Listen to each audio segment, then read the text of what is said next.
One of the greatest obstacles to crafting health and wellness is identifying and controlling inflammation. It's at the core of all complex and chronic diseases, and it's the driving mechanism that underlies the most common symptoms that people like you struggle to overcome. Join us as we explore cutting-edge science and research to give you the information and tools you need to create the quality of life you want and deserve. And now, here is the host of Inflammation Nation, Dr. Stephen Noseworthy. I want to close out our discussion on quantity and trying to answer this question, how much do I need to eat, by talking about some of the signals that are telling you that you're still not hitting your targets and you're not satisfying your physiology in terms of controlling function. The last time we talked about using simple things like scale weight, which is not my favorite, body measurements, particularly helpful if your goal is to change your body composition, losing fat, sometimes gaining muscle.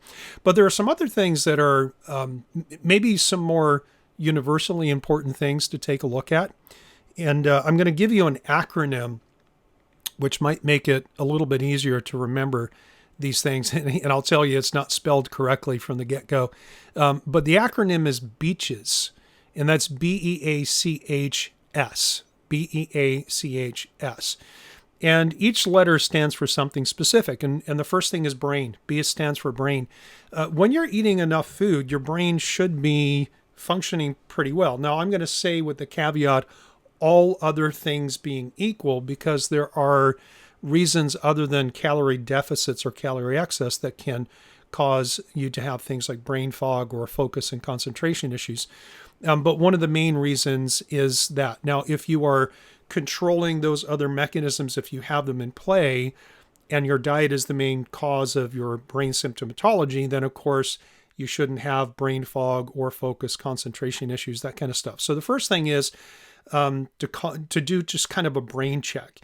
If you are controlling those other variables, you're not eating enough food, then your brain's not going to function the way that you want it to. So that's number one. Second thing is energy. So B.E.A.C.H.S, energy. And that's very simple. Are you tired? You should not be. If you're eating enough food, even while you're losing weight, it is not just something you have to accept that your brain's not going to work and you're going to be tired. If those things are not working for you, then you need to go back and look at your prescription, if you will, and make sure that you're not missing something or doing something incorrectly. So your energy should be reasonable. It doesn't mean that you're not going to have periods where you're like, yeah, maybe I just need to sit down and take a break, but you shouldn't be having to sit down or lay down and take a nap. Your energy should be fairly consistent throughout the day. Again, all other things being equal.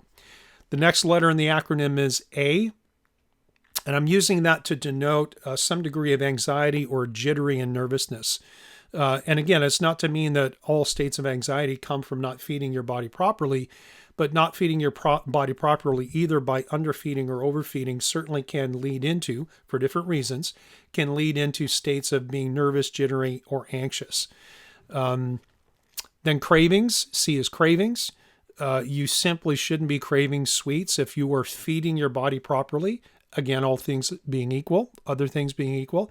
If you're feeding yourself enough food to keep your survival mechanisms in check and to keep your brain satisfied and understanding that it's going to get fuel on a consistent basis, then you're not going to have cravings that perhaps that you've struggled in the past.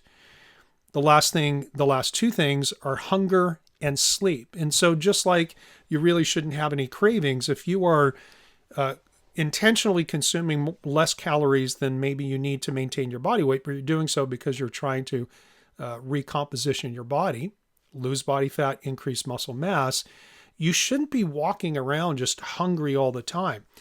I would say a little tinge of hunger is okay, but it should be something you could easily ignore and go, okay, I'm a little bit hungry, but my next meal is going to come in an hour or in 2 hours or whatever the case may be. With normal physiology, hunger is actually part of how your brain tells you it needs some fuel. That's assuming everything is working well, because in these chronically underfed or overfed states, hunger and satiety signals can get whacked out to the point where one person might not know that they're full and they keep eating. Others don't know when they need to eat, and so they're never hungry, and so they don't eat. And so you can get this, you can get it on either end of the scale. The bottom line is this, is that it's normal to get hungry, but if you're hungry all the time, even though you've just eaten, you're either not eating enough food or you've got some kind of dysregulation in those hunger and satiety centers, which is basically your brain saying energy equality is not where it needs to be. It's either too high or too low. And then finally, sleep. Again, these are multifactorial things. So I'm not offering this B.E.A.C.H.S acronym, brain, energy, anxiety, cravings, hunger, and sleep, as the end-all be-all that if you have these problems, it is an energy deficit or an energy excess. It's just that these are the things that are the easiest for us to latch onto and recognize. And if we have other metabolic problems that are contributing to them, even eating enough calories or sufficient calories may not necessarily change them to the extent that we want.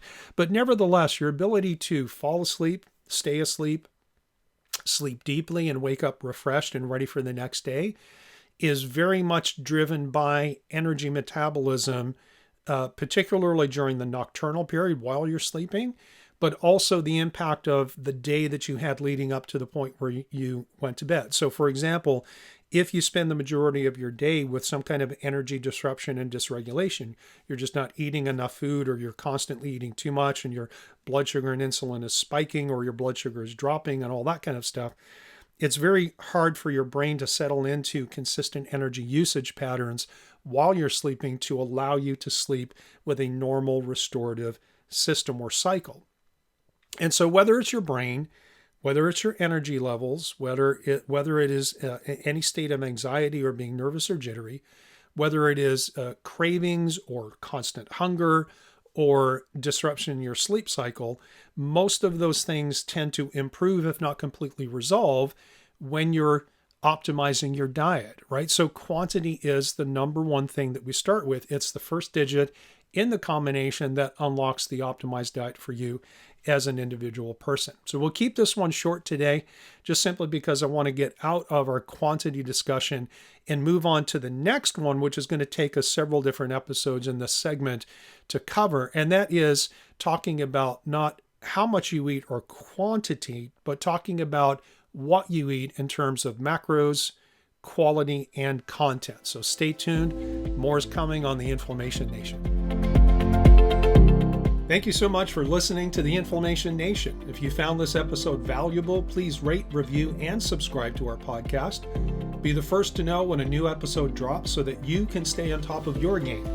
It also helps others like you find the answers they need. And why not head over to my main website, drnoseworthy.com, that's drnoseworthy.com, to explore my personalized functional medicine coaching programs, submit a question to the podcast, maybe take a quiz, or even reach out to me using the contact form that you can find there.